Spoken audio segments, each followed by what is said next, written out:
asalaamaaleykum mbokki panel Madiyana 10 panel 10 panel des grands débats ñu amaat mbégte amati cant yëkkati kaddu ci turu jëwriñ sëriñ Abo Diaw nuyu membre yi panel bépp di leen daa jëfal di leen sargal di ñaan sunu kàddu fekk leen ci jàmm ñu am mbégte teew fas yéene seqaat jotaay ak kenn koo xam ni kilifa la danañ dikk léegi ci turam ñu koy wax Babacar Kébé di technicien il va se présenter bu ñuy door émission bi dañ ko jox kàddu mu présenté wu teewal fi INGP di wax ci turu directeur général bi docteur Fall Mbaye un habitant de Mbacké ñu war a waxtaan ci loo xam ni dafa jëm ci pétrole ak gaz feeñ ci réewum Sénégal ban taxawaay la ci réew mi war a taxawee ak waajal ko ba ay ngëneel man cee bàyyi ko tabbi ci doomu aadama yi di askan wi ñoo ngi leen di sant ak leen gërëm den wax déwénati ba leen ñu àq ci at mi ñu weesu at mi ñu dëgmal nañ sant yàlla ba ñu may ñu fekkewaat ko yàlla defal ñu ci ay tawfeex ay xéewal mosoo ñu ci lépp luy file luy doomu aadama di ko yóbbu ci lu naqar yàlla ñu tënk ci ndigal jëfee ndigali sunu borom bi ngir am texe tey ak ëllëg ak yërmandeem sëriñ Babacar Kébé maa ngi lay nuyu bu fekkee yaa ngi dégg sama kàddu asalaamaaleykum. waaw asalaamaaleykum wa rahmatullah maa ngi nuyu waa panel bi yëpp Madiyana Holding di nuyu le panel 10 le panel des grands débats ak bépp membre rek bu fi nekk di leen siyaara bu baax di jël nuyoo bi teg ko ci sun gan gi nga xamante ni mooy Fall Mbaye waaw di directeur bu ANPJ ak ki nga xamante ni tey mooy technicien bi ànd ak moom bokk ak moom liggéey bi muy Babacar Kébé di leen siyaar bu baax a baax di nuyu sëñ Mor Touré bi nga xamee ni mooy modéré émission bi di un très grand journaliste di leen siyaar bu baax di fas yéene bokk si ñuy déglu ba am ay questions yu wóor yu ñu war a poser vraiment macha allah kontaan nañ si trop ñu ngi leen di dalal si panel bi jërëjëf. merci sëriñ Babacar waaw ñoo ngi lay sant di la gërëm ci kàddu nuyoo yooyu waaw Babacar Kébé en tant que technicien il se présente kan mooy Babacar Kébé lan mooy spécialité am lan mooy liggéeyam foofu nga xam ni mooy INGP lan mooy xarale yi nga xam ni am na ko loolu la ñu bëgg a xam laata ñuy dikk ci présentation INGP muy Institut national du pétrole et du gaz waaw nga présenté wu s'il vous plaît ñoo ngi la koy ñaan. waaw sëñ Touré jërëjëf maa ngi lay nuyu bu baax di la gërëm ci laaj bi am na solo INPG la INPG Institut national du pétrole et du gaz waaw man maa ngi tudd Babacar Kébé donc dëkk fu nga xam ne ñu ngi koy tuddee Mboro fi laa jàngee Mboro ba am bac lycée Taïba ICS bu Mboro donc bi ma paree après ma dem école supérieure polytechnique bu Dakar def fa 2 ans au département génie électrique ma génn foofu en tant que technicien supérieur en génie électrique après bi ma ci paree ma def benn concours d'ingénieur bu université Gaston Berger bu Saint-Louis ñuy formé ingénieur en génie électrique et instrumentation ma jàll concours bi def fa 2 at am sama diplôme d'ingénieur en 2011 en 2012 usine bi ñuy wax industrie chimique du Sénégal jël ma donc ma def fa 2012 ba 2021 donc occupé fa ay responsabilité bi may doog a commencé maa ngi nekkoon ingénieur électricien après ñu def ma responsable centrale électrique bu 20 mégawatts bu industrie chimique du Sénégal mu nekk seen centrale à charbon bi ma yoroon lépp lu jëm ci wàllu automatisme wàllu instrumentation ak lu jëm ci wàllum électricité en 2021 ma gis benn appel à candidature bu Institut national du pétrole et du gaz ñu soxla woon recruter un ingénieur en génie électrique et instrumentation pour la formation des techniciens dans les métiers du pétrole et du gaz donc bi ma gisee appel à candidature boobu nga xam ne concours bu sélectif la woon nag Sénégal yëpp ko bëggoon ma def concours bi jël premier ma nekk formateur sénégalais bu njëkk bu ñu recruter ci Institut national du pétrole et du gaz bi ñu ma jëlee Institut national du pétrole et du gaz en 2021 ma yore lépp loo xam ne dafa jëm ci wàllu formation technique dans les métiers du pétrole et du gaz ma dem nag dafi ay formation yu bëri mais yoo xam ne maa ngi ko defee France am yoo xam ne maa ngi ko defee Algérie ak ay formation yoo xam ne def naa ko Angleterre bi ma ñibbisee ci formation yooyu nag ci laa spécialisé woon nag ci wàllu gaz moom mooy sama spécialité ma ci jàngale lu toll ci juróom-ñetti module de formation ci wàllu gaz jëmale ko ci wàllu transport bi distribution bi comptage yu gaz bi naka la ñuy facturer gaz bi ak sécurité gazière ak ay domaines yu bëri daal ci wàllu gaz ma jàng ko am ci ay certification yu kawe vraiment ñëw nag mu nekk sama spécialité après au-delà de responsabilité yi ma amoon ci wàllu formation technique bi yàlla def docteur Fall Mbaye bi mu ñëwee jël kër gi mu joxaat ma yeneen ndombay tànk mu def ma yore lépp lu jëm ci wàllu formation technique yokk ci gaz ak tamit def ma jiite lépp lu jëm ci wàllu régulation contrôle ak qualité des formations mu nekk benn direction boo xam ne Institut national du pétrole et du gaz la nekk moom mooy saytu bépp école de formation wala université boo xam ne bëgg nga def ay formation ci wàllu pétrole ak gaz direction régulation contrôle qualité boobu nga xam ne man maa ko jiite ñun ñoo lay saytu xool ba xam mën nga ko ñu jox la ndigal pour nga def ko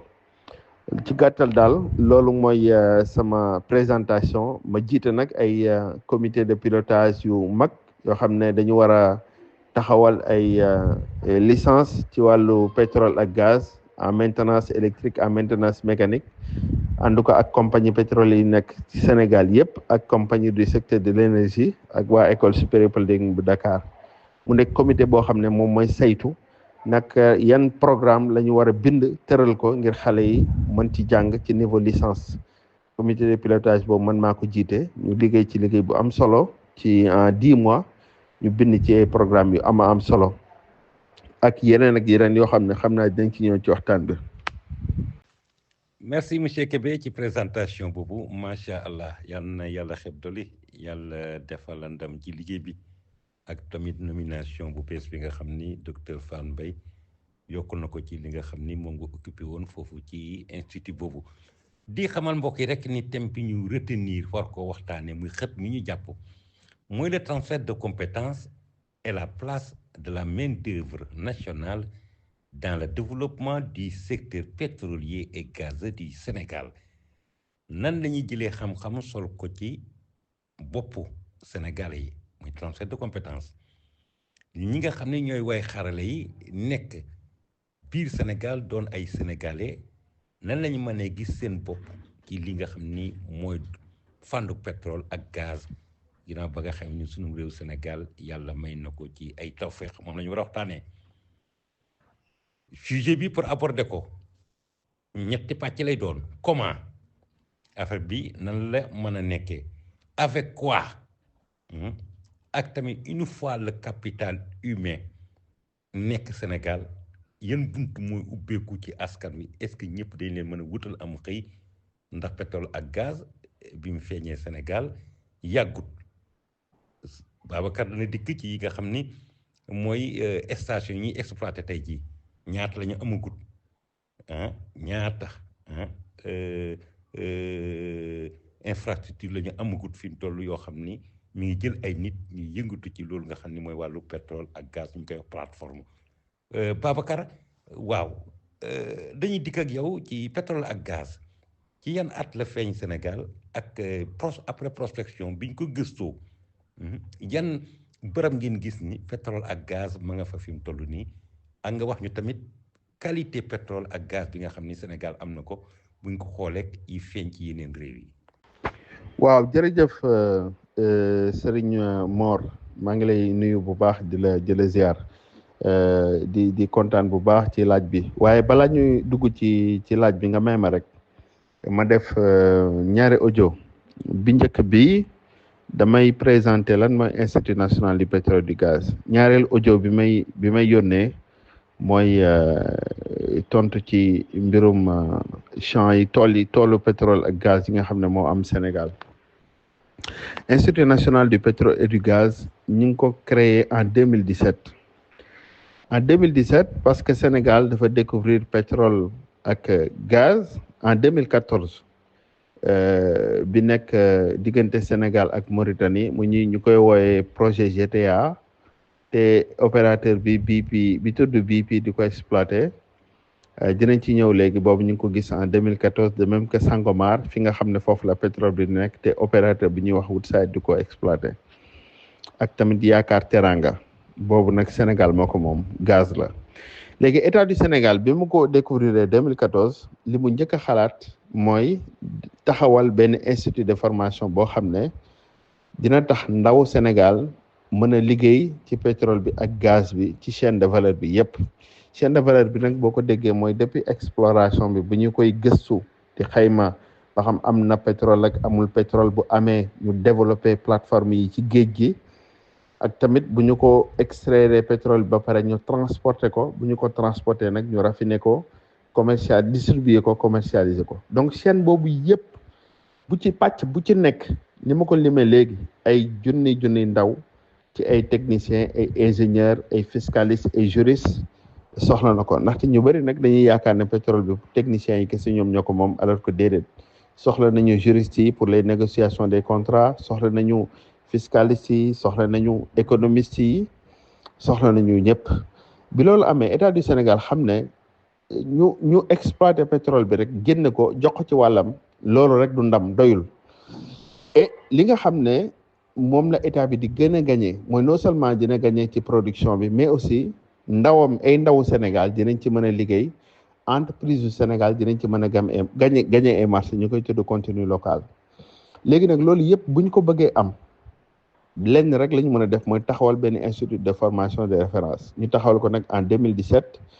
def ci ay jéego yu am solo ñu commencé ci ay formation ingénieur ñu formé ci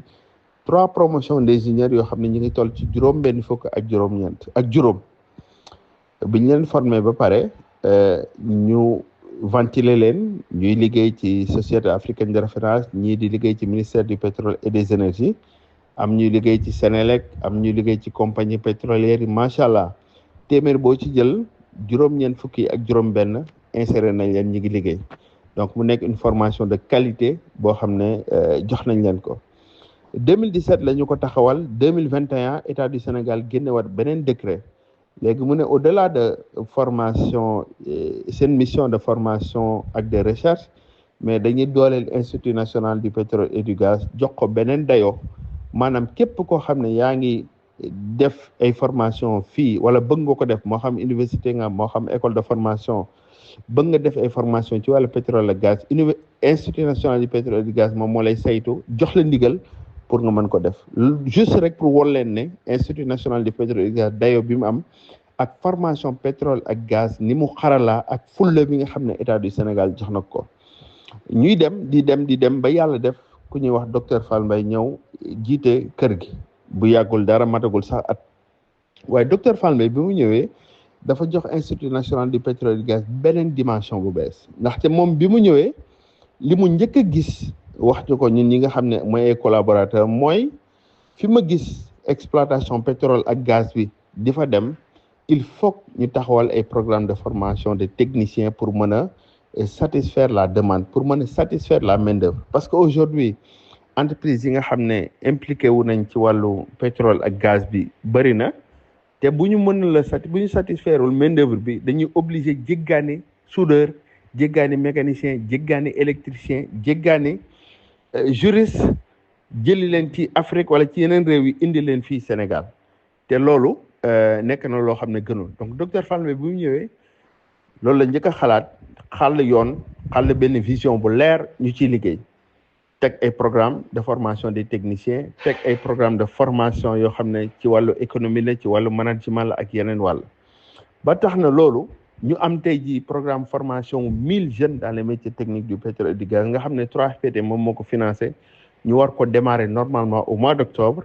amaat yeneen ñaari licence en maintenance électrique des installations pétrolières et gazières ak licence en maintenance mécanique des installations pétrolières et gazières yoo xam ne octobre lañ ko war a démarrer ay école supérieure polytechnique bu Dakar mu nekk nag vision bu am solo boo xam ne docteur Fall Mbaye am na ko te technicien yooyu ak ingénieur yooyu yi ñuy former bis bu ñu génnee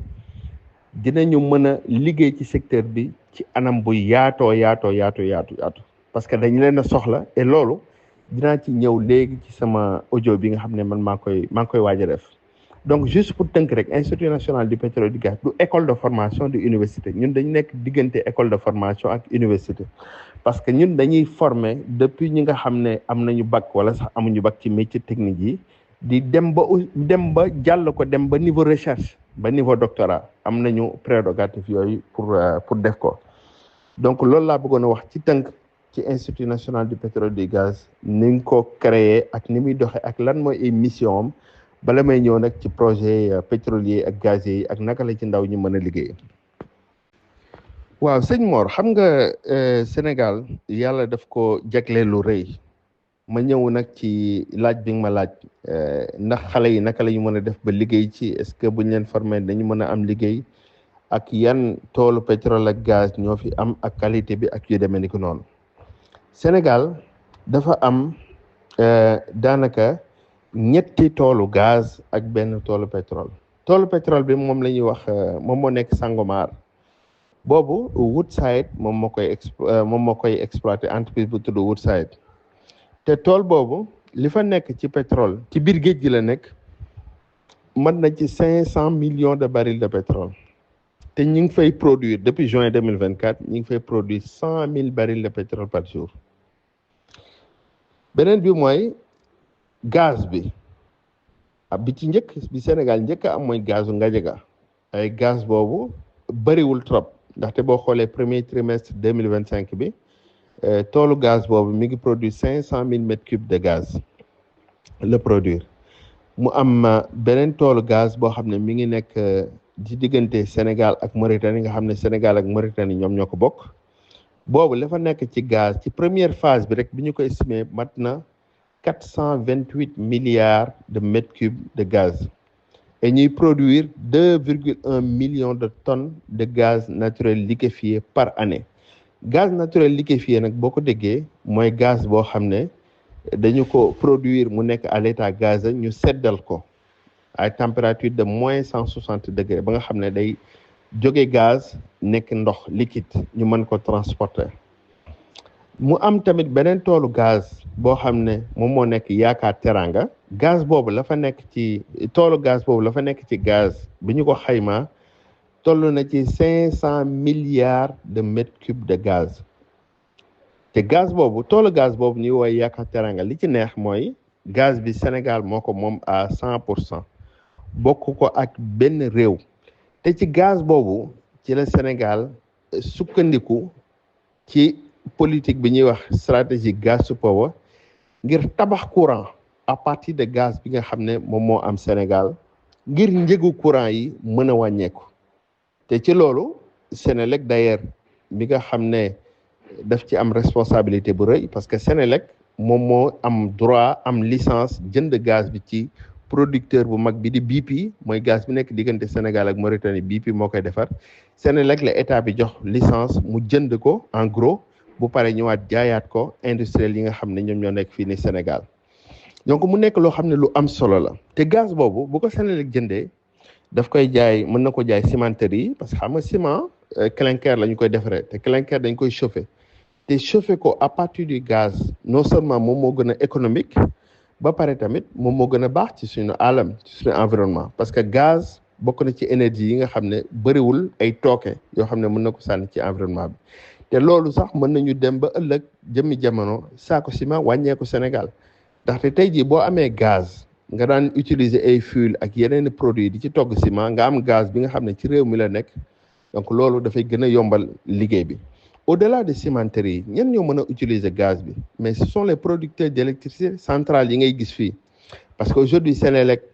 téeméer boo jël juróom-ñaar fukk yi ay producteurs d'électricité indépendants ñoom ñooy produit électricité di ko jaayaat Senelec te ñooñu prévoir nañ ni à travers benn réseau bu ñuy wax réseau gazier Sénégal dinaa ci ñëw ñoom tamit ñu alimenter leen au gaz ñu mën a produire de l'électricité à partir du gaz jaayaat ko Senelec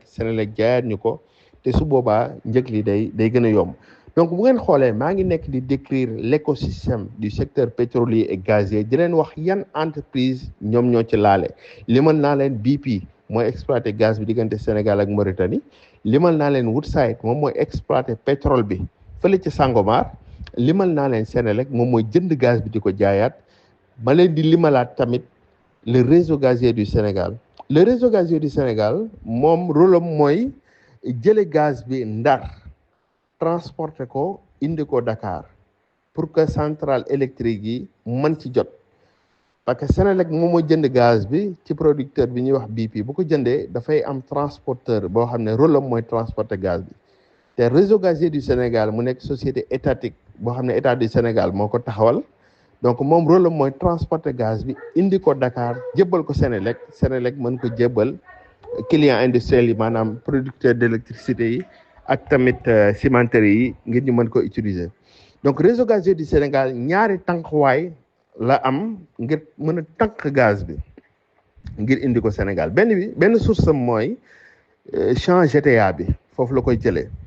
te champ GTA bi bu ko jëlee foofu mi ngi koy jëlee ci point bi ñuy wax Gandon parce que Gandon dafa am benn mbandu gaz benn tuyau gaz boo xam ne dafay jóge ci biir toolu GTA gaz bi nga xam ne dafa nekk diggante Sénégal ak Mauritanie dem Gandon à une distance de 45 kilomètres pour alimenter benn centrale bu 250 mégawatts bu fa jógee réseau bi dafay ñëw réseau bi nag ma fàttali la 400 kilomètres la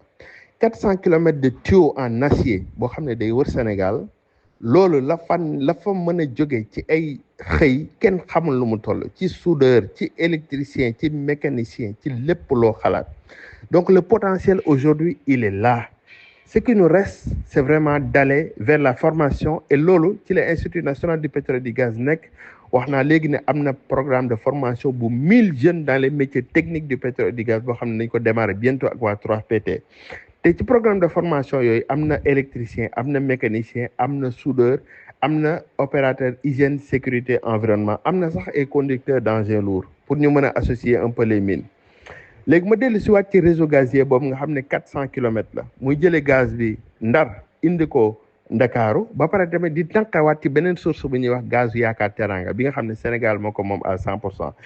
objectif bi lan la l'objectif c'est véritablement ñu mën a alimenter toutes les centrales électriques yoo xam ne Senelec dafa nekk di ko convertir parce que Senelec dafa amoon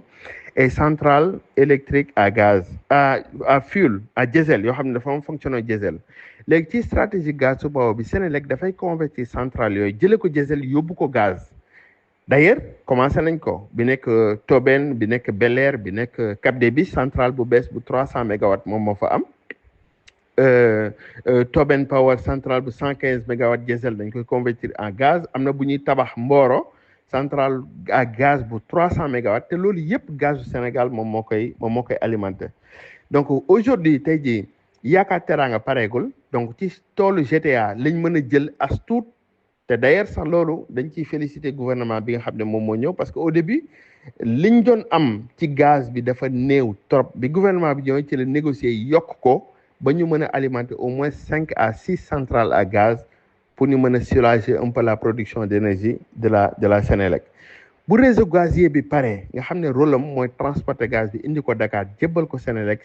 jébbal ko centrales yi jébbal ko cimenterie yi ngir gaz bi mën a doxal industrie Sénégal mu nekk le moteur de la transformation de l'industrie du pays. Au-delà de ça, il y a aussi du réseau gazier, il y a aussi la Société africaine de raffinage. La SAR moom rôle am tey jii moom mooy raffiner pétrole brut bi nga xam ne moom mooy jógee Sangomar mais SAR dafa confronté wu ak benn jafe-jafe SAR capacité de raffinage mi ngi toll ci 1,5 million de tonnes par an alors que Sangomar mi ngi produire 6 millions de tonnes de pétrole par an 6 millions de barils de tonnes de barils de pétrole par an et loolu boo xoolee dafa am différence bu mag donc SAR tey jii mënul raffiner pétrole Sangomar bi yëpp léegi nag lan mooy solution bi SAR mi ngi nekk di taxawal benn projet bu ñuy tuddee SAR 2.0 boo xam ne li ñuy soxla ci emploi jege na 3 junni wala mu ëpp ko ay électriciens ay mécaniciens ay soudeurs ay juristes ay économistes métier boo xalaat soxla nañu ko ci projet boobu parce que ñoom dañu bëgg a yokk seen capacité jële ko 1,5 million de tonnes dem ba 6 millions de tonnes nga xam ne pétrole bi nga xam ne dañu koy produire Sangomar yëpp daañu ko mën a raffiner fii Sénégal et loolu bu amee dafay tax njëgu carburant ci boppam parce que essence gasoil diesel super kérosène loolu yëpp ci pétrole la jógee pétrole ay dérivés dafa bari ba ci plastique bii goudron bi ngeen di gis nii loolu yëpp ci pétrole la jógee te loolu bu amee mën na dem ba njëkk yooyu yomb Sénégal ndaxte tey boo amee sa pétrole di ko produire fii jële ko di ko raffiner fii ba pare di ko jaayaat moom moo war a gën a mën a yomb loolu xel mën na ko nangu donc tey jii ma tënkal leen juste que ne entreprise yooyu yëpp muy SAR muy Sénélec muy BP nga xam ne mooy exploiter gaz muy wut saa ci pétrole bi muy le réseau gazier du Sénégal nga xam ne moom mooy jëli gaz bi di ko indi ñoom ñëpp ku ci nekk rek ci pàcc ci chaîne boo ci jël la ñu soxla ci ay main d'œuvre kenn xamul lu mu toll léegi nag le grand défi aujourd'hui au Sénégal c'est le défi de la formation et loolu nag le docteur Fall Mbaye directeur général INPG nekk di réussir ndaxte tey jii boo tegee formé junniy nit ci métier yooyu réseau gazier du Sénégal jël leen Sénélec jël ñii état bi jël ñii nga dolliwaat ci 2 licences formé waat ay techniciens supérieurs en maintenance des installations pétrolières et gazières option mécanique maintenance des installations pétrolières et gazières option électrique et loolu daañu dem ba Sénégal vraiment suñuy ndaw gis seen bopp bu baax a baax a baax a baax ci pétrole bi ak gaz bi ndaxte wax naa ko léegi Sénégal li muy am ci recette au début du bëri parce que entreprise pétrolière li ñuy investir ci xaalis dafa bëri au début ñoom dinañu am lu jege ci 60% ci production bi parce que il faut que ñu rembourser leen seen ay coûts pétroliers léegi nag bu ñu génnee seen coût pétrolier ba pare la ca des nag la ñuy partagé te Sénégal boo xoolee ci 2025 bi li mu ci xaar matul sax 90 milliards ay 85 milliards quelque chose comme ça te boo xoolee suñu napp gi pêche bi mi ngi dugal 300 milliards par an donc Sénégal ban stratégie la mën a def ngir gagner bu baax ci pétrole bi surtout début bi li mën a def mooy ay ndawam liggéey ci bu baax a baax a baax ay junniy ndawam ba pare ay entreprise am ci ay marché te entreprise aussi pour ñu am marché il faut que ñu former leen Institut national du pétrole et du gaz fa lëkkaloo ak secrétariat technique du contenu local am benn programme boo xam ne ñu ngi ko tuddee programme tàggat muy renforcer capacité entreprise sénégalaise yi ngir ñu mën a am marché ci pétrole bi ak gaz bi liggéey ci parce que pétrole ak gaz bokkut ak yeneen domaines yi bala nga ciy liggéey il faut nga xam-xam bi il faut nga am certification yi il faut nga am autorisation nécessaire yi te loolu Institut national du pétrole et du gaz rek moom la état bi jagleel ngir mu am autorisation former leen ba pare certifier leen ñu mën a liggéey ci domaine pétrole bi ak gaz bi. waaw sëñ Touré pour revenir ci question bi nga mujjee poser léegi muy qualité bi gaz bi ñu am GTA c'est l'une des meilleures qualités de gaz au monde gaz la boo xam ne xam nga gaz ñi ngi mesurer qualité bi ci teneur énergétique bi mu am parce que gaz dafa am composante énergie bu ñuy tuddee méthane loolu la ñuy utiliser di ci tàngal di ci togg courant mooy la teneur énergétique elle est très forte. Maintenant nag pour le pétrole brut de Sangomar qualité bi melul effectivement comme yeneen pétrole parce que qualité pétrole Sangomar bi dafay laaj SAR soppi ay installation ngir mën ko raffiner parce que bu doon qualité la boo xam ne c'est vraiment la meilleure qualité xëy na du laaj loolu mais am na quand même quelques impuretés il faut le dire yoo xam ne dina amane SAR à ce que mu soppi ay installation ngir mën ko raffiner mais loolu quand même c'est des solutions technologiques yoo xam ne dañu koy apporter et du tere liñ ci war a am liñ ci war a produire ñu produire ko beneen bi mooy ndax sénégalais yi tey ñoom ñoo ëpp ci secteur bi sénégalais yi mënuñ ci ëpp dans la mesure où formation yi pétrole gaz ñu ngi ko commencé en 2017 lu bees la lu bees la ñi ngi formé di dugal nee naa dugal nañ lu toll ci 54 wala 55 ingénieurs yoo xam ne ñi ngi occupé ay postes de responsabilité yu mag mais ba léegi am na ay étrangers yoo xam ne ñi ngi liggéey donc dans le secteur mais nag état du Sénégal à travers la loi sur le contenu local daf leen imposer benn transfert de technologie léegi compagnie pétrolière yi nga xam ne ñi ngi nekk Sénégal muy BP muy Woodside ñoom ñëpp dañu am benn plan de nationalisation chaque année war nañu remplacer benn étranger am na benn pourcentage d'étranger boo xam ne dañu koy remplacer ak ay sénégalais loolu nag chaque année la léegi loolu pour mu am entreprise pétrolière dañuy solliciter institut national du pétrole et du gaz ngir ñu former sénégalais yi bu ñu demee ba xam ne mën nañu liggéey bi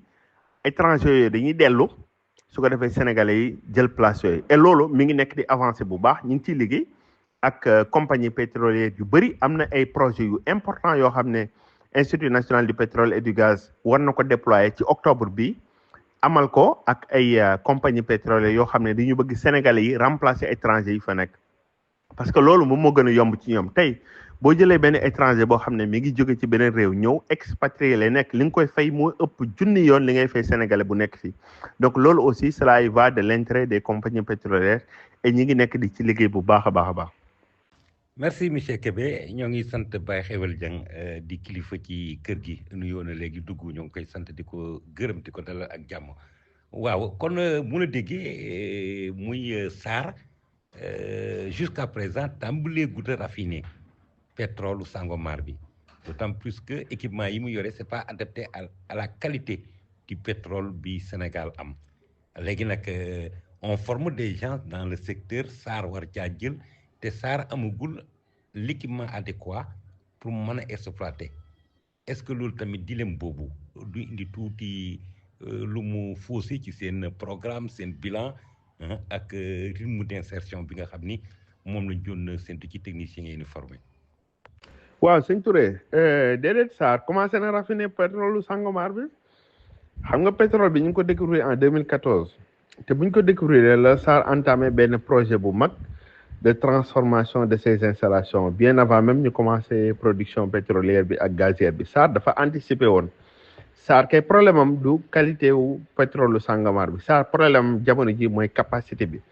SAR mën nañ ci raffiner 1,5 million de tonnes par année ci pétrole Sangomar bi parce que dafa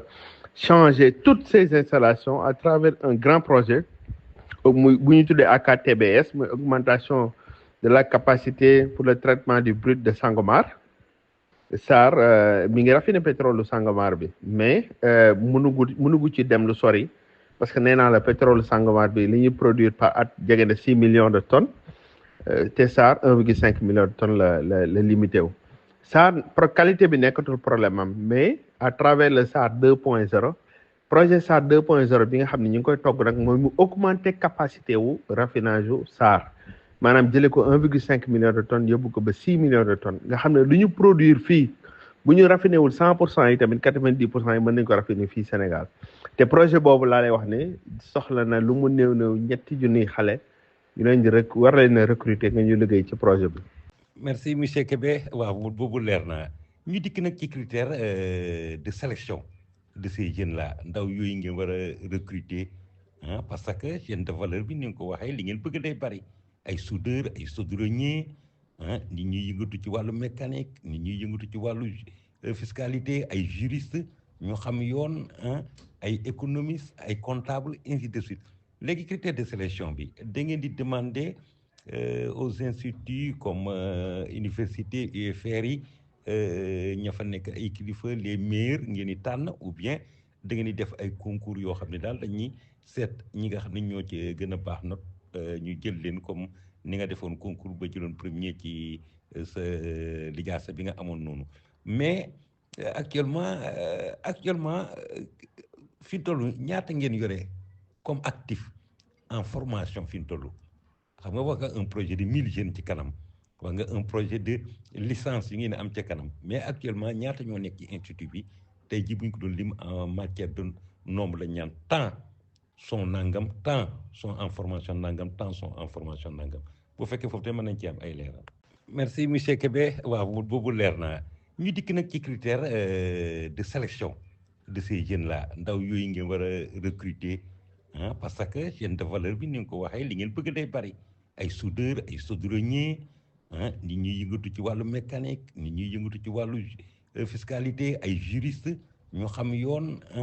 ay économistes ay comptables ainsi de suite léegi critère de sélection bi da ngeen di demander aux instituts comme université UFR yi ña fa nekk ay kilifa les meilleurs ngeen di tànn ou bien da ngeen di def ay concours yoo xam ne daal dañuy seet ñi nga xam ne ñoo ci gën a baax note ñu jël leen comme ni nga defoon concours ba jëloon premier ci sa lijaasa bi nga amoon noonu mais actuellement fi mu toll ñaata ngeen yore comme actif en formation fi mu toll xam nga wax nga un projet de 1000 jeunes ci kanam wax nga un projet de licence yi ngeen am ca kanam mais actuellement ñaata ñoo nekk ci institut bi tey jii bu ñu ko doon lim en matière de nombre la ñaan temps sont nangam temps sont en formation nangam temps sont en formation nangam bu fekkee foofu te mën nañ ci am ay leeral. waaw sëñ Touré waaw jërëjëf laaj bi am na solo waaw institut bi nag institut d'excellence la vraiment lépp lu ñu ci def on sélectionne les meilleurs mais nag sélectionner les meilleurs niruwul wala boog nekkul ne dañuy beddi yeneen catégorie yi daf ci am ay formation yoo xam ne nag ñoom ñoo gën a sélectif parce que ñun am nañu ñetti type de formation am nañu formation bu tudd master en ingénierie pétrolière et gazière master boobu pour nga def ko il faut que d'abord nga nekk ingénieur ba pare nga génne soit école supérieure polytechnique bu Dakar wala bu Thiès wala institut polytechnique bu Saint-Louis am na ñoo xam ne sax français yu jàngee dañu koy def mais il faut que nga am sa bac +5 diplôme d'ingénieur en génie électrique génie mécanique wala génie civil wala géologie mais diplôme d'ingénieur la filière technique léegi après bu loolu amee dafay am benn phase bu nekk bu ñuy woowee sélection de dossier au début bu ñuy déposer mën nañu doon 2000 comme par exemple li ñuy faral di am jot ci ay candidats 2000 la ñuy doon après ñu tànn ci 500 ci 2000 yi léegi 500 meilleurs yi ñoom ñooy def concours bi léegi 500 yi bu ñu defee concours bi ba pare ñu tànnaat ci 70 pour ñu def entretien bu ñu tànnee 70 pour ñu def entretien ñu tànnaat ci 25 yi mooy cëppaandaw gi mooy les 25 mais c'est vraiment la crème de la crème quoi donc moo tax ji ci bëri d'habitude avant même ñuy génn la ñuy am seen liggéey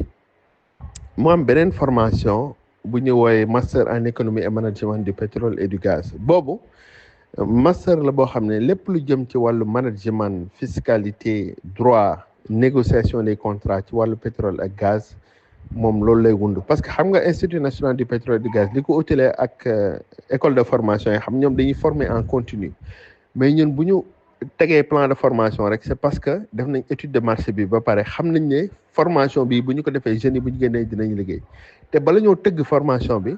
dañu koy ànd ak entreprise yi ak professionnel de l'industrie yi ñun ñooy tëggandoo programme bi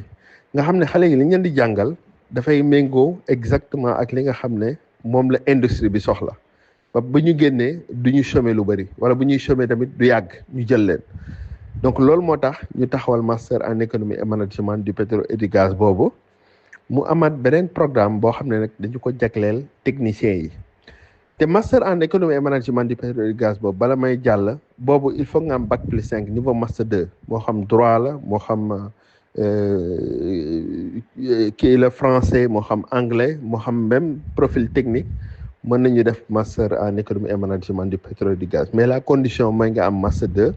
après nag dina am sélection de dossier dina am ay tests dina am ay concours et cetera c'est vraiment toujours très très sélectif léegi nag ñu bëgg comme master yooyu dafa sélectif te liñ ciy jël bëriwul léegi docteur Fall Mbaye amoon benn vision mooy maanaam ñu déployer des formations à grande échelle mooy les 1000 yi nga xam ne war nañ leen former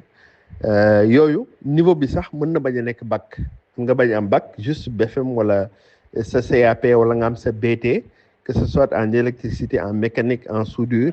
boo ñëwee dañ la mën a defal benn formation ba pare am une dose de spécialisation dans le pétrole et le gaz boo xam ne Institut national du pétrole et du gaz moom moo ko ci yokk ak ay certification hygiène sécurité environnement yoo xam ne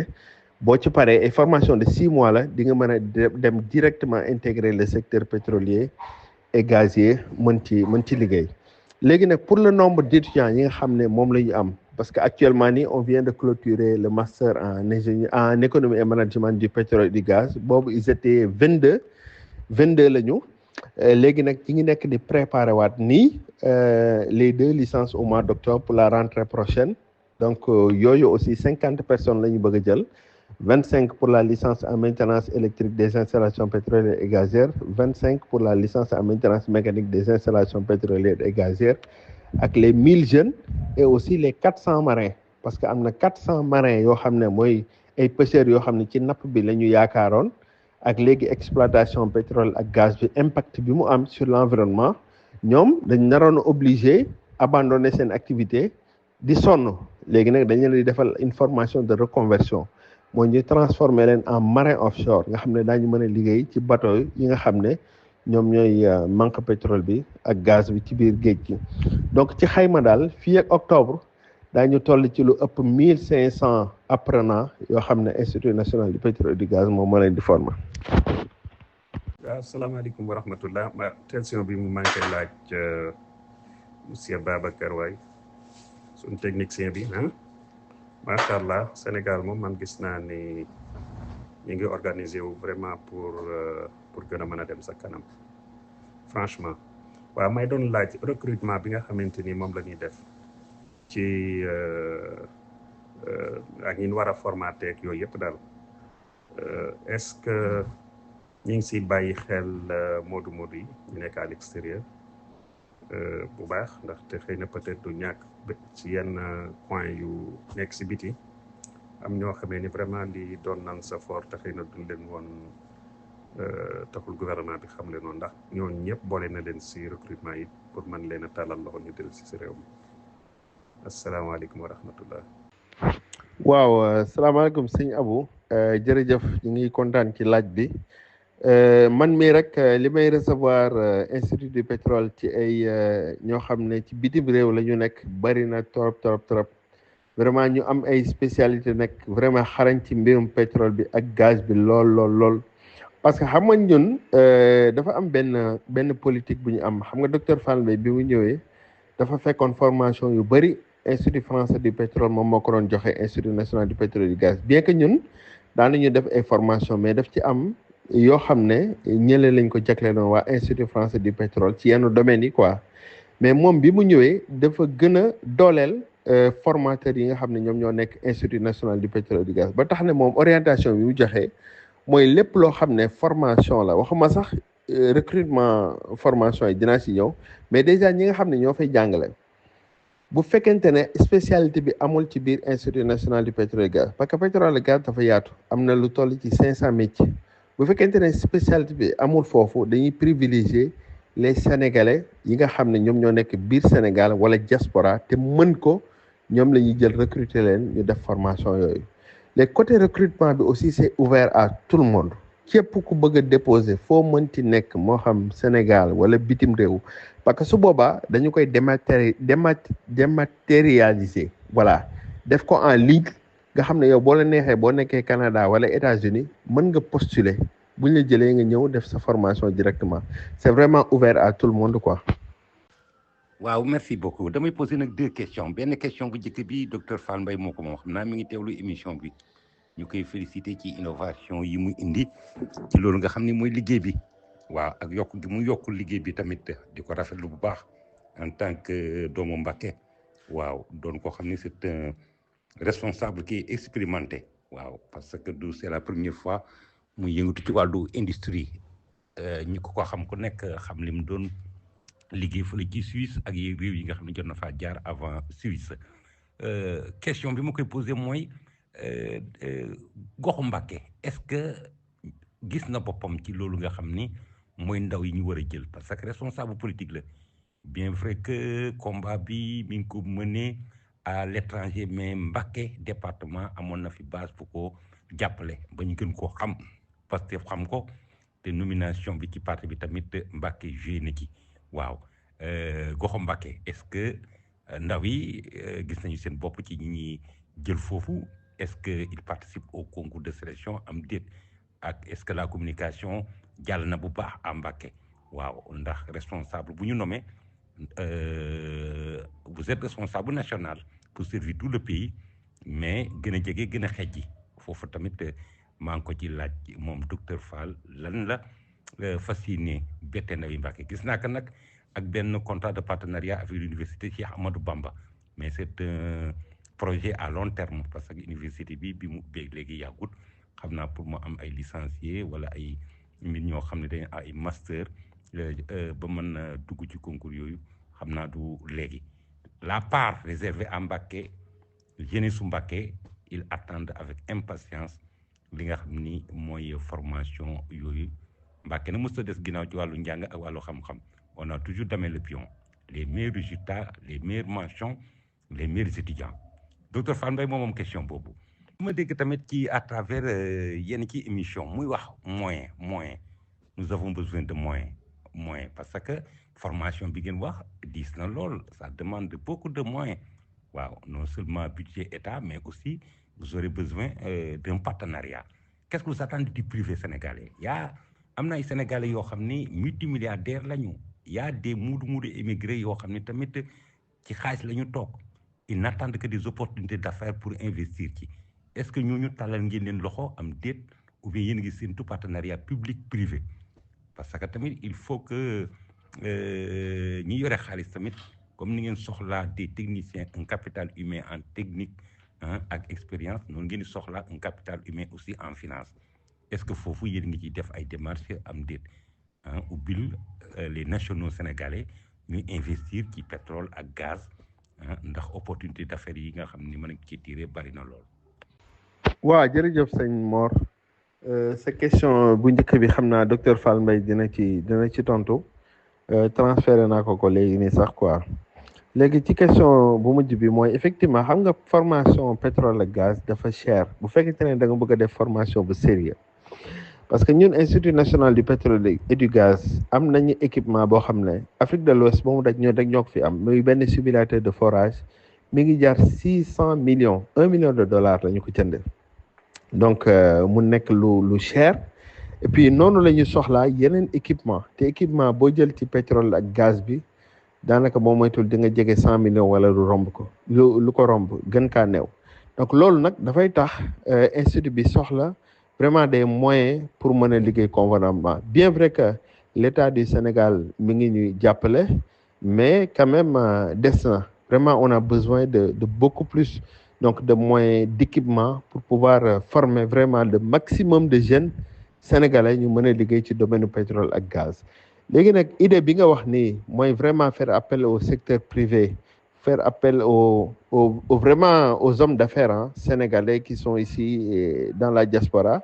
ñu mën a ñëw et puis am ay partenariat ak institut national du pétrole et du gaz mu nekk des partenariats gagnant-gagnant yoo xam ne institut bi dina ci mën a am possibilité équipé wu ci former jeunes yi ñoom aussi dinañ ci mën a gis seen bopp mais loolu vraiment dafay nekk lu am solo benn piste de réflexion bu am solo ngeen di jox et loolu pourquoi pas je sais que docteur Fall Mbaye moom li ko soxal mooy suqali institut national du pétrole et du gaz occasion yooyu moom bu ko amee ce qui est sûr et certain qu'il va les exploiter quoi. merci monsieur Kébé macha allah yal na ni yàlla defal ndam vraiment li ngeen ëmb ci njariñ pour réew mi takku na lool yal na ni yàlla gën a kattanal doole leen jox leen tamit ay moyens yoo xam ne da ngeen mën a dab loolu di seen mébét muy objectif yi waaw wax dëgg yàlla ku doon wax sous-emploi wala chômage technique mel na ni institut national du pétrole et du gaz doon na jumtukaay bu feeñ ci Sénégal taxaw ci Sénégal te buñ ko fulaalee mën na ci indi li di saafara waaw xam nga Sénégal dañ daan former rek te duñu sóoraale les besoins du marché fi mu toll actuellement la science et la technique dam le pion sur la littérature rek yooyu fi mu toll heureusement que les autorités du pays ñoo ngi tàmbali joxaat gëdd les matières scientifiques et techniques di ko gën a dooleel ndax xam nañu adduna bi moom li koy doxal mooy science ak technique làkk moom neex na lool wante làkk moom mel na ni yorewutum réew daal waaw làkk moom wax la rek waaw ñoo ngi lay sant la gërëm waxoon na tamit ci lu jëm ci ay école yoo xam ne dañoo nekk Sénégal du ma wax nag arnaque yàlla na ma yàlla jéggal ci kay baat bi naan dañuy former ci métier pétrole ak gaz te mel na ni ñooñu spécialité boobu ñu wax mënuñu ko wala amuñu sañ-sañ pour def ko ñooñu nag est-ce que mu leen ni ñoddi def partenariat lay étudiants yi fay foofu ñu am luñ ci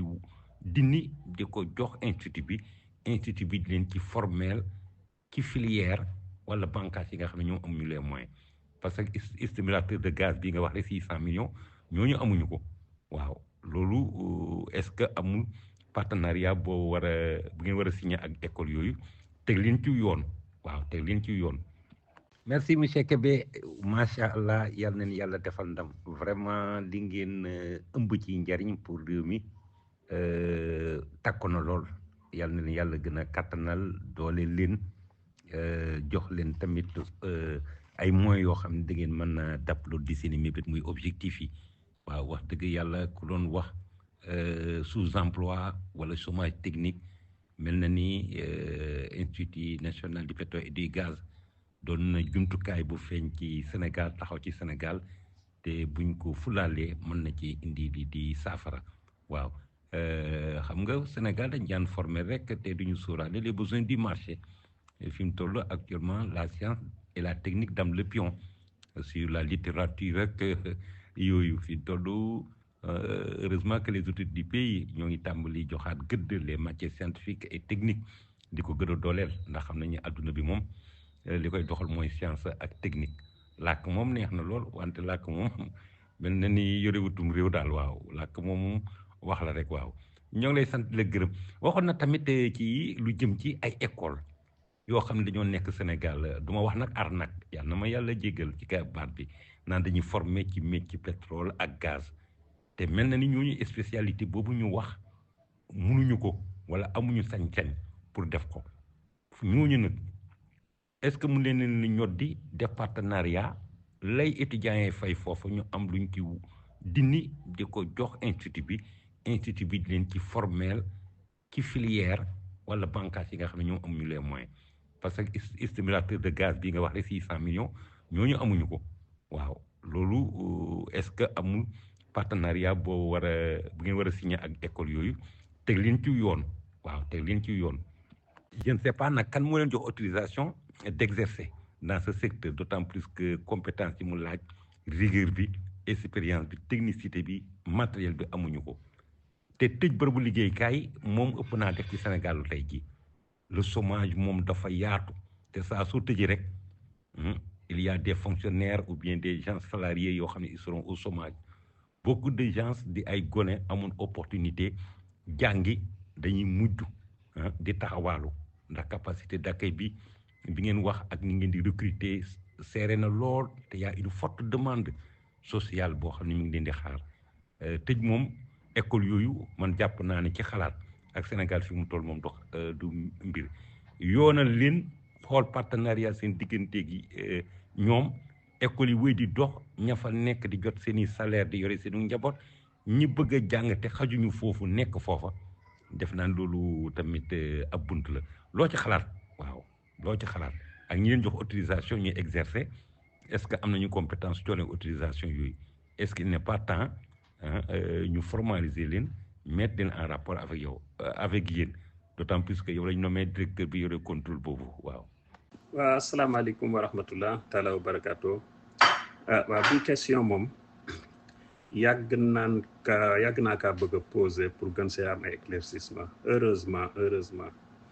waaw sëñ Babacar Kébé maa ngi lay nuyu di la siyaara bu baax a baax ndax Sénégal boo dee xool mag ñu baax ñëpp dañ fay ñaan ci xéewal rawatina Serigne Touba Cheikh Ahmadou Bamba Khadim Rassoul xéewal ak fu mu mën a ne ñëw ci réew mi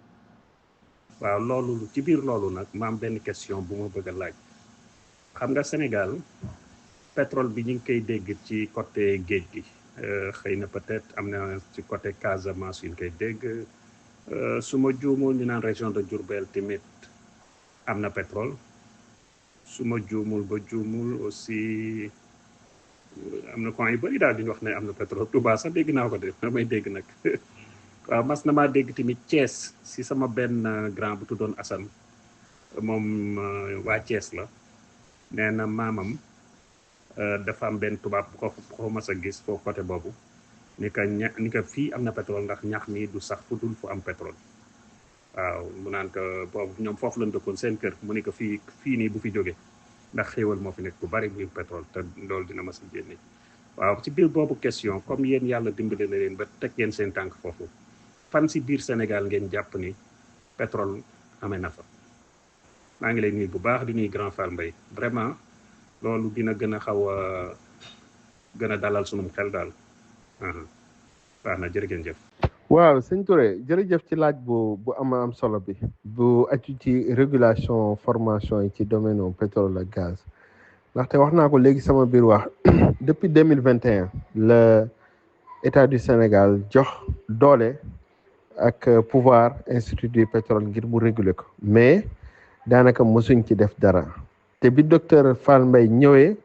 ci la nag mbir bi il faut que ñu exercer la plénitude de nos fonctions maanaam xale yi nga xam ne ñi ngi nekk ñu leen di arnaquer c'est de l'arnaque c'est de l'arnaque man am na ci xale yu bari dañ may yónnee ay image di ma wax ne ma école bi la ñuy jàngee ñi ngi def ingénieur pétrole ak gaz su ma leen ne ñaata la ñuy fay ñu ne ma 2 millions par année vous imaginez bien te ci formation yoo xam ne amul benn reconnaissance kenn reconnaître ko ndaxte tey jii état du Sénégal buy recruter ci domaine pétrole ak gaz institut du pétrole lay waxal directement compagnie pétrolière yi nga xam ne dañu basé au Sénégal képp ku ñuy recruter ci domaine pétrole ak gaz institut du pétrole dañuy waxal directement donc képp koo xam ne yaa ngi liggéey institut du yaa ngi bëgg a liggéey ci domaine pétrole ak gaz te institut national du pétrole gaz formé wu la wala école bala formé institut national du pétrole et du gaz jox ko ndigal yaa ngi ci pertement bu rëy a rëy et loolu lu am solo la ñu préciser ko xam nga xale yi dañuy dégg riiru pétrole ak gaz te comme que institut bi li mu mën a jël pour le moment bëreegul dañuy yàkkamti boo xam ne bu ñu gisee fane palanteer wala bâtiment bu ubbi bind pétrole ak gaz ingénierie ak seen titre yooyu ñu dem fay fa xaalis bu bëri perte fa seen temps perte fa xaalis ci diplôme boo xam ne kenn du ko reconnaître donc ñooñu tey jii bu ñu ñëwoon doon formé wu institut du pétrole dañuy commencé waat à zéro parce que seen diplôme boobu kenn reconnaître ko donc mu nekk liggéey bu am solo boo xam ne ñi ngi nekk di ko def te lépp li nga xam ne sur le plan administratif waroon nañu ko préparer muy ay référentiel de programme muy ay référentiel institutionnel yoo xam ne war nañ ko bind pour ñu mën a dem saytu école yooyu loolu yëpp def nañu ko te daanaka balaa yàgg dara di ngeen dégg ne daañu commencé liggéey boobu ngir auditer école yi nga xam ne ñoom ñoo bëgg a def formation yooyu et puis en fait institut national du pétrole du gaz xëy na moom du mën a def lépp parce que demande bi c'est vrai que bëri na loolu nag moo tax état bi ubbi porondool boobu ñu ñëw comme que institut national du pétrole du gaz lu mu mën a jël xëy na bëreegul mais école yi nga xam ne bëgg nañ ko def ñoom aussi il faut ñu saytu seen formation ba xam formateurs yi nga xam ne ñoom ñoo fay jàngale am nañ qualification yi ba xam école yi am nañ équipement bi ci war ngir jàngal xale yi ba xam école bi programme yi yor baax na ñun bu ñu ko saytoo nag ba pare bañ ne lii méngoo na ak standardu institut standardu pétrole ak gaz dañ leen di accréditer comme ça xale yi mën na leen jàngee foofu te bu ñu fa jàngee comme que institut national du pétrole et du gaz moom moo ko labellisé bu ñu génnee seen diplôme daañu ko mën a reconnaître mais dafa nekk benn mbir mu doy waar boo xam ne mi ngi daw ci biir Ndakaaru ak exploitation pétrole ak gaz bi ni mu démarré nii mais nekk na loo xam ne ci sunu ay urgence jamono ji ci la bokk et bala yàgg dara dinañ ci def ay jéego yu am solo. waaw jërëjëf sëñ Abo ci laaj bu am solo bi maanaam ci wàllu place yi nga xam ne am na pétrole Sénégal Sénégal li ñu fi prouvé gum à part pétrole bi nekk Sangomar ak gaz bi nekk Saint-Louis muy Ngadiaga ak Diamniadio tamit zone la boo xam ne am na pétrole mais li ñu fa gisagum woon c'était pas nekkuloon découverte bu commercial mais en fait commercial mooy loo xam ne mën nañu ko jaay génn ci mais amoon na ay traces de pétrole nag dafay jafe ñu wax ne zone bi am na pétrole lu dul ne yii may bëgg a wax am na ndaxte dafa am phase yu bëri yoo xam ne moom ngay def ba pare pour mën a confirmer ne fii am na pétrole wala amul pétrole bi ci njëkk mooy la recherche mooy dañuy jël ay ondes sismiques dugal ko ci biir suuf si sànni ko ci suuf si wala ci biir géej gi ondes yooyu bu ñu demee dañuy dellu si bu fekkente ne dañoo traversé ci biir suuf si wala ci biir géej gi ay couche pétrole ak gaz dafa am ay ingénieurs yu xarala moom la ñuy tuddee les géophysiciens bu ñu ko analyser ci seen ordinateur dañuy xam ne fii am nañu yaakaar la ñuy wax de ba léegi duñu waxagum ne am na pétrole dañuy xam ne fii njort nañ ne pétrole wala gaz mi ngi fi bu loolu amee bu ñu ko njortee ba pare xam la ñuy njëkk a def mooy forage d'évaluation dañuy def benn forage mooy bu ñu njortee ne fii am na pétrole gaz ñu gas bu ñu gasee nag laa bu ñu gisee ñu ne fii nag am na pétrole wala fii am na gaz parce que njortoon nañ ko bu ñu njëkkee def suñu ay recherche ñu gas am preuve bi ne fii am na waaye bu loolu amee bu ñu ko njortee ba gas xam ne fii am na li ñuy xoolaat mooy est-ce que li pétrole wala gaz bi nga xam ne moo nekk fii est-ce que c'est une découverte commerciale maanaam est-ce que lii bu ñu ko exploité dépenser ci ay milliers de milliards est-ce que mën nañ ci génn mooy maanaam découverte la boo xam ne bu bëri la et puis am na qualité et su boobaa nag bu ñu defee étude boobu ba pare xam ne lii bu ñu ko defee war nañ ci mën a génn su ko defee état du Sénégal signé loo xam ne moom la ñu tuddee autorisation d'exploitation définitive su ko defee nag entreprise bi doog a mën a am licence pour exploiter ne fii am na pétrole wala am na gaz bëri na nag ay dëkk ci Sénégal comme Diourbel boobu ak Touba ñi ngi njort naan am na pétrole wala am na gaz mais amu ci kenn koo xam ne am na ci ay preuve yu leer nañ yu la mën a won ne fii barab sangam am na pétrole wala am na gaz yooyu nag ay déclaration la yoo xam ne dañ ci xaw a teey tuuti parce que tant que étape yi ma la wax ni amu ci duñu ko mën a confirmer directement. waaw su loolu moom ab lobby la moom c'est de l'arnaque mais terme bi moo xaw a diis ci man rek moo tax ma doon jégul mais c'est de l'arnaque amuloo compétence su exercer métier mi dégg nga pétrole ak gaz feeñ na te gars yi moom xam nga ils sont très informés ils adaptent leur dupla avec les réalités du moment waaw ñoo ko nas noonu loolu moom l'état nag est garant waaw du respect de la loi waaw et des principes qui régissent la République waaw ñooy police ñooy gendarme ñoo yore àtte loolu war nañ cee jóg ndax 2 millions c'est quelque chose supposons gone gu ko def 5 ans 2 millions fois 5 ça fait 10 millions 10 millions c'est un capital boo xam ni ku ci investiroon dara tamit war nga cee mën a génn fa ak kayit woo xam ni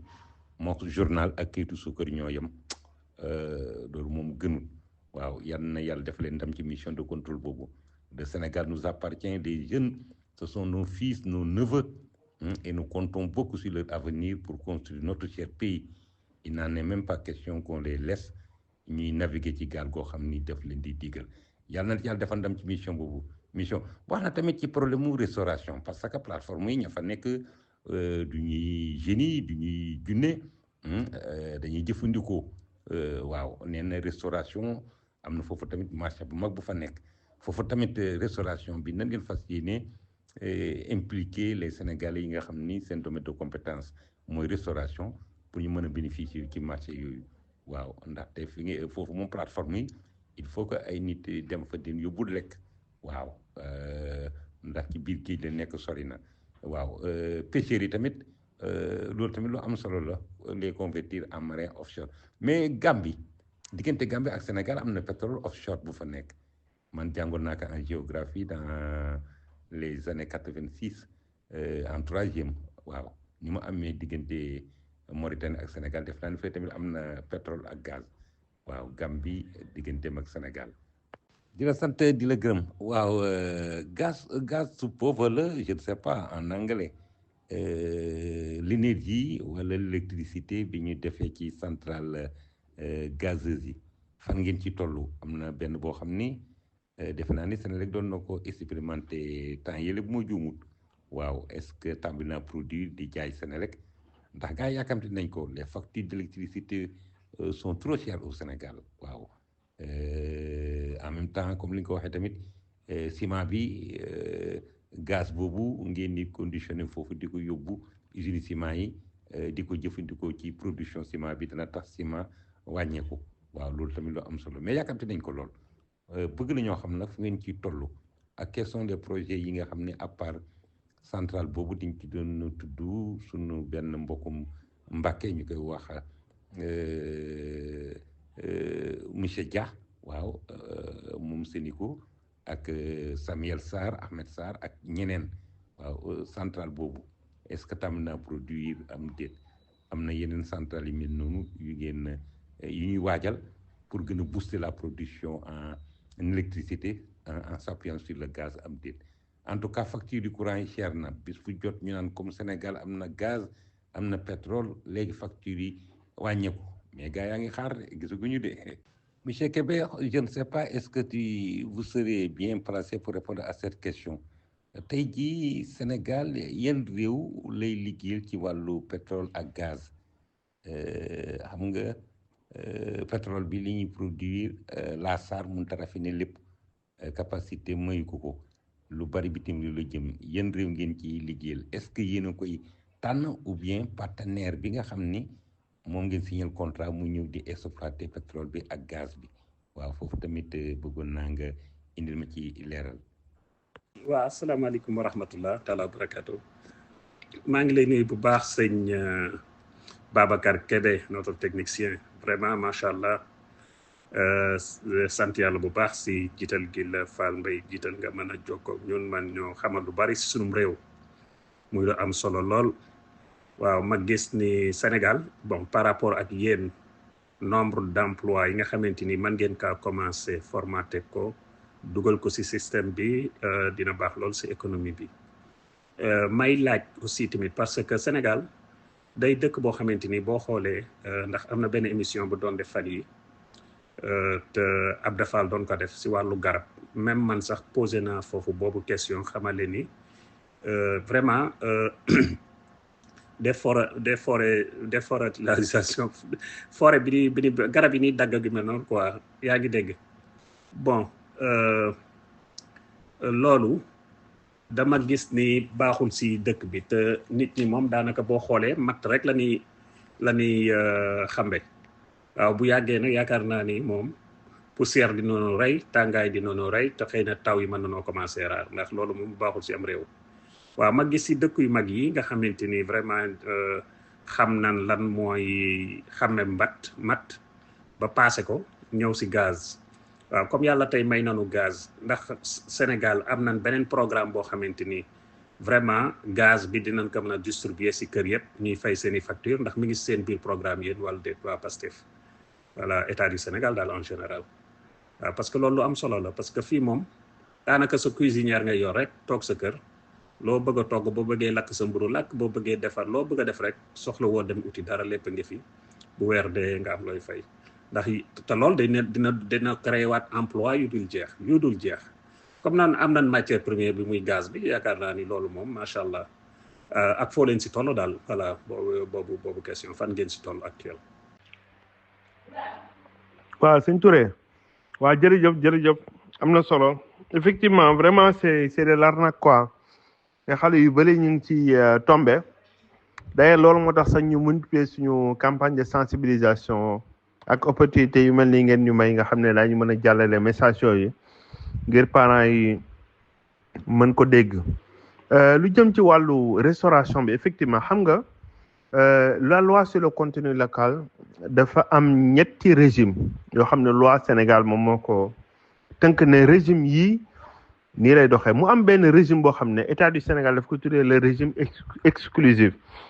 le régime exclusif mooy lépp loo xam ne dafa jëm ci wàllu restauration logistique liggéey yu ndawaan yi nga xam ne mën nañ ko am fii Sénégal loolu entreprise pétrolière ils sont obligés jox ko ay nationaux ngir ñu liggéey ko te restauration ci la bokk bu fekkente ne nag dafa nekk aju ci wàllu projet bi nga xam ne GTA la muy gaz bi diggante Sénégal ak Mauritanie lépp loo xam ne nag dañu koy lancer ci wàllu appel d'offre donc dafay concerner ñaari pays mais bu fekkente ne Sangomar la nga xam ne Sénégal moo ko moom ak Yaakaar Teranga mooy gaz bi nekk foofu te exploité guñ ko nga xam ne Yaakaar Teranga moo ko moom foofu ay doomu Sénégal ñoom ñoo fay liggéeyee parce que loi bi loolu la wax te entreprise yi sañuñu ko dindi te y a aussi le contenu local boo xam ne moom mooy veiller au respect de l'application de ces dispositions là donc ils sont tenus ci métiers yooyu jox ko les compagnies sénégalaises que ñu def ko. waaw sëñ Touré ma répondre aussi ci la stratégie gaz power bi nga wax nii loolu tekkiwul dara lu dul mooy tabax courant defar courant jële ko ci gaz bi et loolu nag daf ci am ay étapes yoo xam ne moom lañ ci jiital bi ci njëkk mooy Senelec dafay convertir xam nga Senelec centrale yi ma amoon boobu gaz amagu fi ay diesel la ñu woon léegi centrale yi dañ koy transformer yóbbu jëlee ko diesel yóbbu ko muy doxee ci gaz te am na plan de conversion boo xam ne ñoom waa Senelec ñu ngi koy doxal jamono ji centrale yu bëri convertir nañ ba pare au gaz bu gaz bi ñëwoon tey suba ñu tàmbali beneen bi ci des mooy bu ñu convertir ba pare dañuy tabax ay centrales yu bees mooy la construction de nouvelles centrales tabax nañ ci benn bu nekk Cap des Biches boo xam ne 300 mégawatts la d'ailleurs sax boobu commencé na fonctionner am na beneen boo xam ne fii lañ ko war a tabax ci Mboro boo xam ne tamit 300 mégawatts la donc après la conversion dañuy construire ay centrales yu bees et loolu nag ci les stratégies Gas to Power sukkandiku ngir ñu mën a produire énergie bu bari ci gaz nga xam ne alam bi dañu koy protéger ba noppi aussi njëg li dina gën a yomb parce que gaz bi Sénégal moom moo ko moom surtout champ bi nga xam ne yaakaar teranga la boobu Sénégal moo ko moom à 100%. léegi réew yi nga xam ne nag ñoom la ñuy liggéeyal ci wàllu pétrole ak gaz bi c'est vraiment la plupart pour le gaz hein, il y a deux principaux clients c'est l'Europe xam nga l'Europe dafa am problème ak Russie Allemagne aujourd'hui ak la France ñoom ñoo les premiers pays importateurs de gaz naturel et Russie moom moo nekkoon ses premiers fournisseurs avec la crise russo-ukrainienne donc la donne a un peu changé donc l'Europe s'est orientée beaucoup plus vers l'Asie et l'Afrique à travers l'Algérie et le Sénégal et il y a aussi la Chine nga xam ne c'est un grand pays importateur de gaz ak aussi le Japon donc aujourd'hui le Sénégal vraiment il a l'embarras du choix gazam bala ma koy produire sax fekk na jënd nañ ko ba pare mais jamono ji lu ci ëpp nag Chine moom moo nekk di ko jënd donc pour le pétrole aussi c'est pareil hein donc aussi bien que l'Europe l'Asie et les États-Unis utilisent le pétrole donc qui ont besoin du pétrole qui est produit ici au niveau des larges donc du Sénégal donc globalement ci gàttal donc Sénégal c'est un pays bi nga xam ne c'est pas un pays en dehors du globe c'est un pays qui est rentré dans le cercle restreint des pays producteurs de pétrole et de gaz et suivant ses intérêts suivant aussi au plus offrant donc Sénégal foofu lay dem pour jaay pétrole am wala pour jaay gazam. merci beaucoup waaw sant leen bu baax rek ci opportunité yi nga xam ni wax dëgg yàlla pétrole ak gaz ubbi na ko réewum Sénégal di ñaan rek kilifa yi ngànk réew mi gën koo fulaal gën koo dooleel kuy làmbatu nag da ngaa xamul fa nga jëm mais lii nga développé nii wane na ni fii ngeen nekk muy secteur pétrole ak gaz lu mën na booster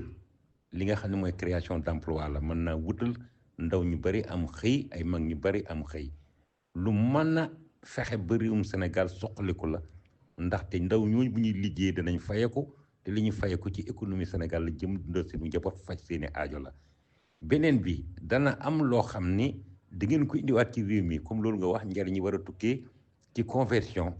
lii di énergie diesel bi ñu daan Senelec di jëfandikoo ci énergie gaz ñu dem ba Sénégal ciment bi yomb facture d'électricité wàññeeku usines yeeg yenn entreprise yi ñu daan fay ci courant mu diis lool ba yenn yi fayit mën na am saafara waaw mais am na lu ñuy wax responsabilité sociétale waaw gox yi ngeen samp loolu di centrale yi wala ngeen am fa ay plateforme am na loo xam ni entreprise bu nekk waraloon na ko ak gox booba waaw ci wàllu infrastructure jàppale askan wi ci yéwénal seen nekkin ndax fa ngeen samp seen i ren foofu la xéwal gi feeñee te yéen a nga fay liggéey di fa jëlee lii di am comme mooma am na lu war a des loo xam ne danañ ko tane yeneen gox yi nga xam ni amuleen fa loolu di ay centrale amuleen fa tamit loolu di ay plateforme wala yeneen ak yeneen responsabilité sociétale beaucoup de sociétés nag au Sénégal ne respectent pas cette clause loolu jaaxal na ma loolu nag. waaw sëñ Abo ma tontu la ci li nga wax ci gaz bi effectivement la déforestation bokk na ci li nga xam ne moom mooy gën a indi le réchauffement climatique et ça c'est extrêmement important et c'est très dangereux c'est bien quand même de sensibiliser par rapport à ça mais Sénégal pour le moment partie transport bi kese la ñu jëlagum en compte mooy l'alimentation des clients industriels mooy centrale électrique ak cimenterie yi mooy les gros clients ak les raffineries mais pour jëlee gaz bi indi ko ba ci kër yi loolu moom la ñuy wax la distribution te pourtant le code gazier de 2021 prévoir na ko mais pour le moment accès gu ñu ci phase boobu li ñuy njëkk a def mooy ñu indi gaz bi jële ko Saint-Louis jële ko Yaakaar Teranga sur un réseau de 400 kilomètres dugal ko ci biir entreprise yu mag yi mu alimenter transformer un peu l'industrie sénégalaise léegi buñ ci paree nag deuxième étape bi te boobu xam naa moom du léegi mooy jële ko ci réseau bi dugal ko nag ci biir kër yi wàññi pression bi parce que c'est deux niveaux de pression qui sont différents gaz bi nga xam ne moom mooy partie transport bi dafay dem ba ay 42 bar moom mooy gën a élevé mais pour dee ci kër yi ay 4 bar 25 millibar maximum lay nekk mais loolu nag beneen projet bu mag a mag la boo xam ne Sénégal pour le moment tolloogu ci quoi. waaw sëñ Touré waa responsabilité sociétale boobu lu am solo la et loolu obligation la pour entreprise wala waxuma la sax compagnie pétrolière mais bépp entreprise boo xam ne yaa ngi liggéey war nga gox ba nga nekk di fa jële sa njariñ nga dimbali population bi te loolu compagnie pétrolière yi nga xam ne ñoo nekk Sénégal tamit ñu ngi wàcc ak loolu ndaxte fan yi rek waa compagnie BP invité woon nañ ma seen benn présentation pour wone lan la ñu def Saint-Louis bi nga xam ne moom la ñuy exploiter gaz bi defar nañ fi ay formation am na ay poste de santé ak affaire yu bëri ci wàllu social yoo xam ne ñi ngi nekk di ko def foofu ci zone bi ngir appuyer les populations ngir jàppale aussi population yi donc loolu dafa bokk ci responsabilité entreprise yi ba noppi état bi nag daf ciy veiller bu baax a baax ngir ñu sàmmonteeg loolu. di wax rek ni les investisseurs waaw que ça soit nationaux ñi nekk Sénégal résident au Sénégal émigré yi nañu frapper à la porte ngeen orienté leen am cahier de charge yu ngeen teg ay contrat yu ngeen teg ngeen xool nu ñu impliqué seen loxo ci liggéey bi parce que tamit c'est un travail qui nécessite de gros moyens liggéey bi laaj na ay moyens état nag bu fekkee moo ko moom am na loo xam ni mi ngi koy jàppale institut bi mais institut bi soxla waat na yeneen yoxo yoo xam ni dañuy indi ay koppar ngir lii di objectif mu dab ko foofu tamit gars yi góorgóorlu leen mais nag xam nga rek sama mbokki bool yi ñoom dañoo jàngul nee nañ lëkkaloo ku jàng nasaraan moom fu muy mujjee rek mooy nax la xam nga li am ci centrale boobu rek nga xam ni moo indi coow li temps yi la mbaaji réewum Sénégal doon na loo xam ni kenn xamut lan moo ko waral tax ba investisseurs yu bari yoo xam ni daal ay nationaux lañu wala ay étranger ñi muñu tubaab bi daal waaw tubaab bu ñuul bi tubaab bu ñuul bi laay wax mais xam naa te ne sera pas le cas avec votre institut parce que on connaît bien docteur Fall Mbaye te aussi tamit c'est un gars boo xam ni bañkat la te aussi am na ay ambition pour son pays le fait qu'il a abandonné un travail si important qu'il avait à l'extérieur ñëw consacrer le reste de sa carrière pour son pays c'est un nationaliste un patriote qui le fait donc ñoo ngi koy sant di la gërëm yow nag moom di la sant bu baax macha allah li tax mu tànn la jox la wàllu formation créer benn direction dénk la ko gis nañ ko bu baax j'ai suivi votre présentation à Mbacké c'était extraordinaire je dirais. yàlla na nag yàlla sunu borom bi jàppale institut bi lii moom c'est un bijou waaw boo xam ni yàlla moo ñu ko may or la bu ñu teg ci palaat waaw nañ ko sàmm bu baax dooleel ko fonk ko que la communication passe bien que les Sénégalais yow ubbi seen gët xam ni ku doon làmb buntu ngi nii pour génne Sénégal ci ay xat-xat ndax on parle de sous-emploi de chômage technique on parle de cherté de l'électricité cherté de certaines matières premières te une fois nga am une maîtrise des sources d'énergie li tax machines yi dox machines yi defar li nit ñi yittewoo di dox nga noot ko téye ko sa loxo dund dana yomb ñoo ngi lay sant di la gërëm votre dernier mot waaw di la ñaanal kenn lu jàmm di la ñaanal dalug jàmm di la remercier ci sa disponibilité ak laabi gi nga laa biir ci xam-xam bi nga yore ngir jariñ ci lii di sam réew ñoo ngi lay sant monsieur Kébé Mor Touré moo nekkoon ci kàddu gi di ñaan nag ñenn ñi bu ñu terminer émission bu ub ko ku am question booy posé mën ko dugal ci biir Madiyana Holding panel du ñàkk monsieur Kébé bu demee ba reposé ëllëg boo xoolaatee panel bi gis ci ay questions il va répondre du ñàkk tamit docteur Fall Mbaye bu dee ay questions yu ñu ko interpellé bu dégloo questions yooyu dana mën a dugg ci panel bi répondre ñoo ngi leen di sant di leen gërëm di leen jox daje incha allahu rabbi ci beneen émission bonne fin de soirée à tous et à toutes bon début de week-end jërë ngeen jëf bon début de semaine du moins aujourd'hui c'est dimanche je crois très bien si je ne me trompe pas merci beaucoup monsieur Kébé mais nag xam-xam Touré karaan am de ku sant Mbaye ak ku sant Kébé mu daaw ñu am xam-xam ndox mu noo def deme moom le pion waaw asalaamaaleykum wa rahmatullah waaw monsieur Babacar maa ngi jégalu de sa temps xam ne comme ni ko sëñ Mor waxee rek mel na ni mi ngi bëgg jeex waaw ma am benn question quickly rek boo ma bëggoon a posé waaw xam nga gaz bi ngeen di transformé nga xamante ni léegi au lieu que ñuy dem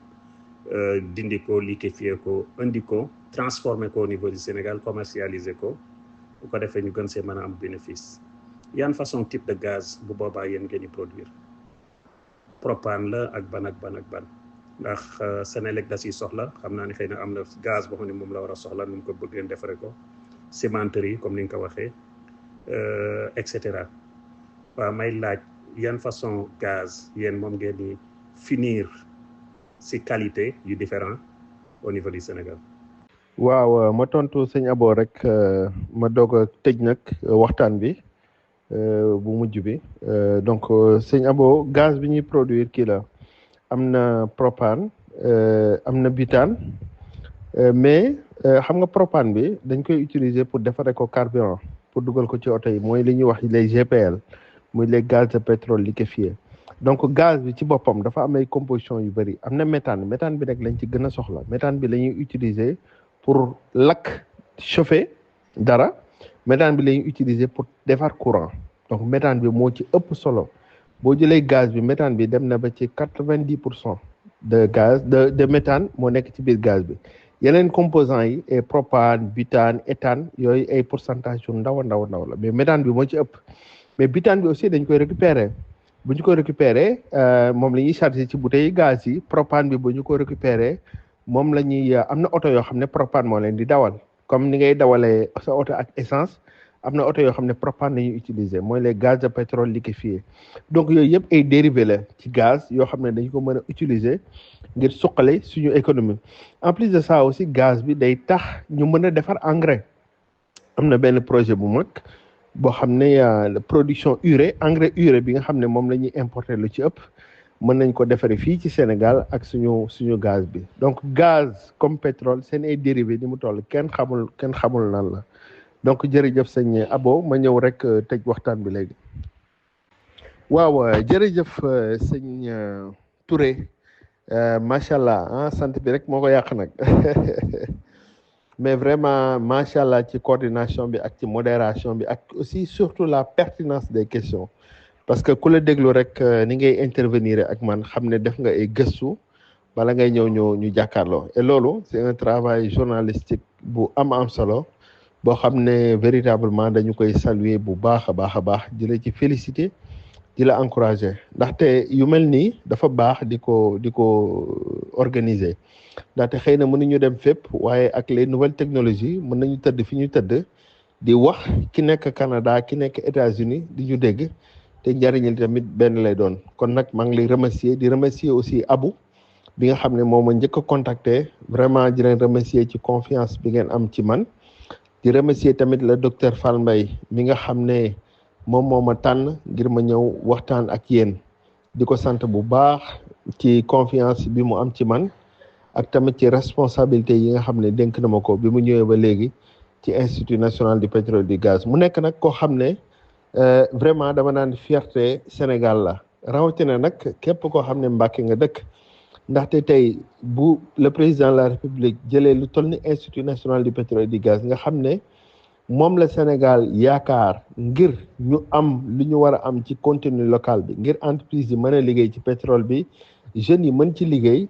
loolu ñu jël ko jox ko doomu Mbàkke mu ciy liggéey nag liggéey bu am solo am ci vision ak gis-gis bu leer nañ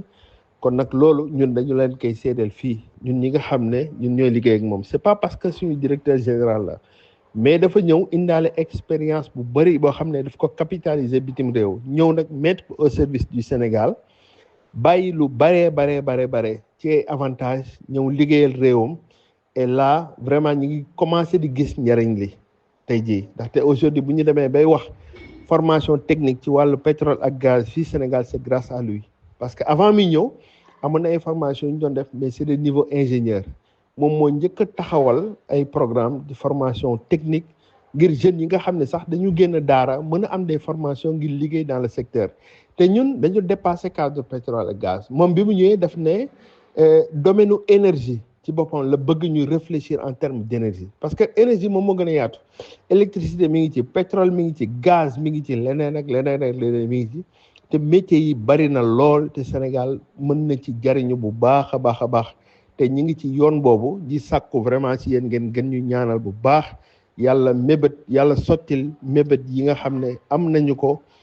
projet yi nga xam ne am nañu ko ngir njariñal Sénégal ngir njariñu jeunesse Sénégal kon nag man maa ngi leen di sant di leen gërëm